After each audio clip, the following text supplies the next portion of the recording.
I'm going to interview Miss Andrea, and she's going to give me a case study from kindergarten. Oh, there you are. So we had a student in our class who was officially diagnosed as having a sensory processing disorder, and his 3 kindergarten teachers had seen some symptoms, some signs of that, mainly through some of his social interactions that were not kind of at developmental milestones where we anticipated, and also where speech was delayed. Fortunately, his parents were on board with having an early intervention, and so they pursued outside of school diagnosis through their general practitioner, and they sought occupational therapy. And then through the school, we also contacted our provider for speech therapy, and had that in place when he came into the kindergarten classroom.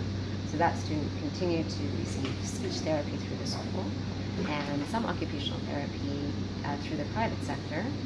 And in class, we mainly focused on working with that student with their social interactions and somewhat with their academics. It was strong academically, but he struggled with fine motor skills and with focus, length of being able to focus for long enough to be able to share his knowledge. So he would be able to listen and attend to us in a class, but then to be able to share his knowledge was difficult because he had communication difficulties and struggled with sitting long enough to actually write a response to something. So as a school, we met with our SST committee and with Todd, our learning specialist, came up with strategies that we would consistently use in class and with specialist teachers. And then we would monitor that and check in as well with the speech therapist, so that at home, at school, and in his special classes with speech and occupational, all of us were being consistent in the way that we help the child reach his next goals. Thank you. Can you just explain what occupational therapy is, please? Sure. So because he had a lot of gross motor difficulties as well and delays, when he was in pre-K, they spent a lot of time doing gross motor skills with him, even just singing songs where he would cross over the midline of his body, helping him to do things like buttoning his own buttons, and then also a lot of sensory integration things, because he would quickly become overwhelmed or understimulated as well. So finding ways to help him, handle tactile things, have sand and water tables in the classroom where he could go to calm down if he was overexcited in another area, and giving us ideas in school about how to eliminate some of the extra visual stimuli, some of the extra bright colors and things that might have been distracting him from listening to the instruction or having an interaction with a person. Perfect. Thank you. Was that too fast? No. Okay, so Soyeon was in my class last year, and this is an example of her SST, what we noticed in class, and we set up a behavior plan. You can see it has behaviors and academics, and she was monitored on a weekly basis.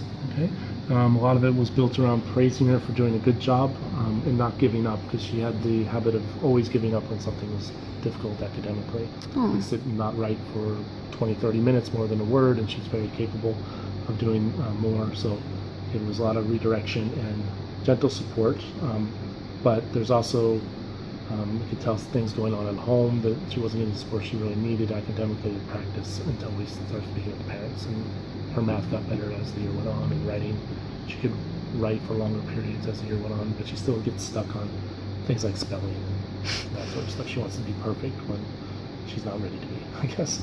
So that's so young. Was she ever evaluated? She has never been formally evaluated. Her parents have not signed off on that. So we do the best we can, make up, a behavior plan based on what we see in class, and talking with Todd, and coming in and lots of observation and speaking with the teachers on what we see and how it's working and what's not working, who she can work with in groups and who she can't work with, not only the classroom teacher, but PE, art, music, all the classes. Lots of differentiation then. Yeah, definitely differentiated activities. Thank you. Mhm. This is a case study on one of the students and how Miss Maria works with that student. So the student that I have in mind is called Beckham, and he came to the school in grade 2, and we were first aware that he had speech problems and cognitive functioning problems, and we realized that he was way below grade level in both his first language and also in English. In grade 2, he was unable to complete any of grade level work for maths, literacy, science, any of the subjects. So he was given a completely modified program, and basically we were working on allowing him to focus more on life skills. So his math was, is he able to go to the cafeteria and buy a snack? Is he able to walk around the school and meet people and interact with them? Is he able to play on the playground? Things like that. He has made some progress, but he's still basically only able to follow one-step directions. If he's given two-step directions, he cannot follow the directions. So every activity needs to be modified for him. And right now we're just discussing what will his future be like at the school, how long will he be able to stay at the school, and really what our focus should be. Should we just be focusing on life skills, or should we aiming a little bit higher to develop him academically? Thank you.